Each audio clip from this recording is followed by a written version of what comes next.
என் அன்பு குழந்தையே, இன்று காலை முதல் உன்னுடைய மனதில் ஏதோ ஒரு சந்தோஷம் ஆட்கொண்டதல்லவா? ஒரு இனம் புரியாத அமைதி இன்று உன்னுடைய மனதில் ஆட்கொண்டதல்லவா?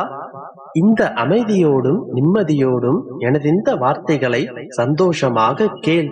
நீண்ட நாட்களாக உரிமையாக நீ என்னிடம் வைக்கின்ற கோரிக்கை, நீ உரிமை கோரும் ஒன்று நிரந்தரமாக உன்னிடத்தில் வந்து சேரும். இறுதி வரை கேள், இன்பங்கள் உனக்காக காத்திருக்கின்றது. இதோ பார், நான் உன்னை தேடி வந்துள்ளேன். உன்னுடைய வாழ்வில் இருந்து இருளை நீக்க, உனக்கு புது வாழ்க்கையை அளிக்க நான் வந்திருக்கின்றேன். உன்னுடைய வேண்டுதல்கள் தாமதமாகிக் கொண்டே இருக்கின்றது என்று கவலைப்பட்டு கொண்டிருக்காதே. இந்த தாமதங்கள் உன்னுடைய வாழ்க்கையில் தரமான அற்புதங்களை கொண்டு வந்து சேர்க்கும். இப்பொழுதெல்லாம் உன்னை நீ வெளியில் வீரனாக காட்டிக் கொள்கின்றாய். நான் இதன் பிறகு எதற்காகவும் கவலைப்பட போவதில்லை, வருந்தப் போவதில்லை, எதையும் யோசிப்பது கூட கிடையாது, எதையும் என்னால் மாற்றவும் முடியாது, அதனால் எது நடக்க வேண்டுமோ அது நடக்கட்டும் என்று விட்டு விட்டாய். எது நடந்தாலும் அதை என்னால் மாற்ற இயலாது என்றெல்லாம் வீரமாக பேசிக் கொண்டிருக்கின்றாய். எல்லாவற்றையும் துறந்து விட்டதை போன்றே காட்டிக் கொள்கின்றாய். ஆனால் உன்னுடைய மனம் படும் பாட்டை அறிபவன் நான்.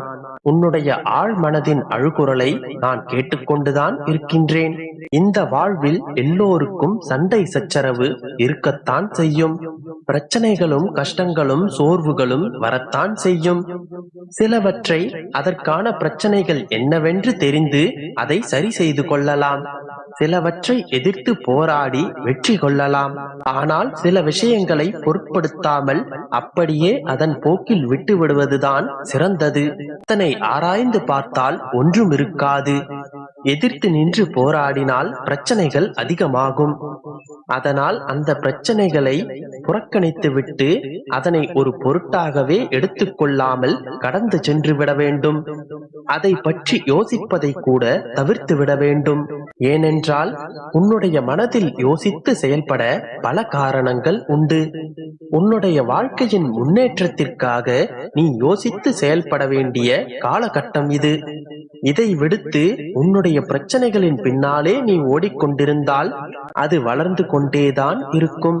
உன்னுடைய சிக்கல்கள் எல்லாம் ஒரு முடிவுக்கு வந்தால்தான் அடுத்த அடியை நான் எடுத்து வைப்பேன் என்ற முடிவில் நீ இருந்தால் உன்னால் எதையும் வெற்றி கொள்ள முடியாது. அது சிறந்த தீர்வாகவும் அமையாது. பிரச்சனைகளும் சிக்கல்களும் ஒரு பக்கம் இருந்து கொண்டே இருக்கட்டும். மற்றொரு பக்கம் நீ உன்னுடைய வாழ்க்கைக்கான தேடலை நீ தொடங்கு. முதலில் உன்னுடைய துயரங்களை நினைத்து கவலைப்படாமல் இரு.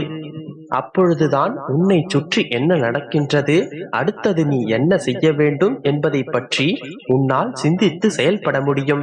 வாழ்க்கையில் ஏற்படும் தோல்விகளை நினைத்து வாழ்க்கையே முடிந்துவிட்டது, வாழ்க்கையில் நான் தோல்வி அடைந்து விட்டேன் என்று நீயே முடிவு செய்து விடாதே.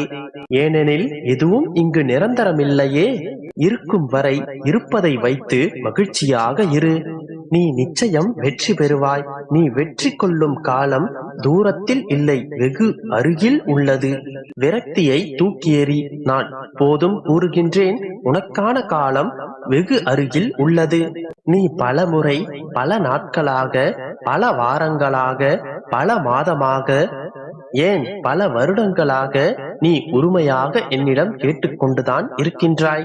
உனக்கு உரிமையானதை, உன்னுடைய உரிமையை தக்க வைத்துக் கொள்ள விரும்புவதை நீ கேட்டுக்கொண்டுதான் நிற்கின்றாயே. நீ உரிமை கோரும் அந்த விஷயம் நிச்சயமாக உன்னை வந்து சேரும். இன்று நான் உனக்கு வாக்களிக்கின்றேன். நீ என்னுடைய ஆசீர்வாதங்களை பெற்று சகல சௌபாக்கியங்களுடன் சுபிட்சமாக வாழத்தான் போகின்றாய். என்னை நம்பு, அனைத்தும் நல்லதாகவே நடக்கும். நம்பிக்கையோடு இரு. என் அன்பு குழந்தையே, என்னிடம் பல நாட்களாக நீ பிரார்த்தனை செய்த பிறகும் உன் பிரச்சனைகள் தீரவில்லை என்றும், இருந்த நிலை இன்னும் அதிகமாகி விட்டதே என்றும் அவசரப்பட்டு முடிவு செய்துவிட வேண்டாம். கால்களில் தைத்துவிட்ட முள்ளானது கடுமையான வேதனைகளை தரும்.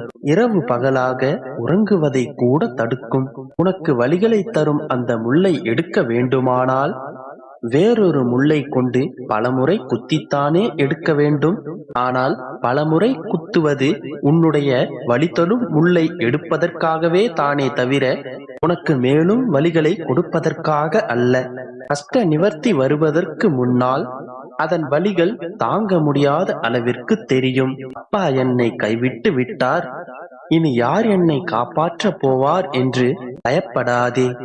என்னை முழுமையாக நம்பி வந்து என் நாமத்தையே உச்சரித்துக் கொண்டிருக்கும் உன்னை நான் எப்படி கைவிடுவேன்? உன்னை நான் விரைவில் காப்பாற்றி விடுவேன். எனது சொற்படி நீ நடந்தால் உன் வாழ்க்கை விரைவில் சொர்க்கமாக மாறும். நீ சொன்னதெல்லாம் விரைவில் நடக்கும். துன்பத்தின் பிடியிலிருந்து விலகி நிற்பாய். நானும் உன் கடவுளாய் நின்று ஜென்ம ஜென்மமாய் உன்னை காப்பாற்றி வருவேன். எவ்வளவு தாங்குகிறாயோ அந்த அளவிற்கு உனக்கு உயர்வு காத்திருக்கின்றது. உனது எல்லா இன்னல்களுக்கும் ஒரு முடிவுண்டு. அந்த முடிவு உனக்கு சுபமாக மாற வேண்டும் என்றால் இன்றைக்கு இந்த நிலைமையை கொஞ்சம் சகித்துக் கொண்டிரு. சீக்கிரத்தில் உனக்கு ஒரு நல்ல வழி பிறக்கும். அதுவரை பொறுமையோடும் நம்பிக்கையோடும் காத்திரு. நீ எப்பொழுதும் சந்தோஷமாக இரு. துக்கத்தை விடு. எத்தனை துன்பங்கள் வந்தாலும் அவை அனைத்தும் ஒரு நாள் முடிய போகும் என்று பொறுமையோடு காத்திரு. இருந்த இடத்திலிருந்து என்னிடம் பேசு. உன் கவனத்தையும் மனதையும் என் பக்கம் திருப்பு. நான் பார்க்கிறேன். நீ சொல்வது அனைத்தையும் நான் கேட்கின்றேன். நீ விரும்புவதை நான் செய்கின்றேன். உன் உள்ளம் சரியாக வேலை செய்வதில்லை. அது மனம் சொல்வதை கேட்கின்றதே தவிர அதற்குள்ளும் சிறு நம்பிக்கையாய் அன்பும் ஆறுதலாய் ஒன்று எழுந்து வந்து அவ்வப்போது தேற்றுகின்றதே, அது எங்கிருந்து வருகிறது என்று யோசிக்கவில்லை. நீ அழும்போதெல்லாம் உன்னை தேற்றி, உன் மனம் சோர்வடையும் போதெல்லாம் உனக்கு ஆறுதலையும் தைரியத்தையும் தருமந்த வார்த்தைகள், உன் ஆத்மாவிலிருந்து வரும் வார்த்தைகள் என் வார்த்தைகள். உன் ஆழ் மனதிலிருந்து உனக்கு அனுப்பும் கடிதம் அது. இவற்றையெல்லாம் நீ கவனிக்க மறுக்கின்றாய். உன் மனதின் எண்ண அலைகளால் என் வார்த்தைகளை நீ மூடி மறைக்கிறாய். இன்று வரை நீ நான் அனுப்பிய கடிதங்களை சரியாக படிக்கவில்லை. ஒவ்வொன்றும் நான் உனக்காகவே எழுதி அனுப்பி கொண்டிருக்கின்றேன். இனி பிரச்சனைகளின் போது எவரையும் நாடாமல் அமைதியாக இருந்து உன் ஆன்மாவிலிருந்து நான் அனுப்பும் அந்த வார்த்தைகளை கவனமாக கேள். என் குரலை உன் செவிகளில் கேட்பாய். என் கடிதங்கள் உன் கண்களில் படும். அப்பொழுது எந்த குழப்பமும் இல்லாமல் தீர்க்கமான ஒரு முடிவிற்கு வருவாய். புது நம்பிக்கை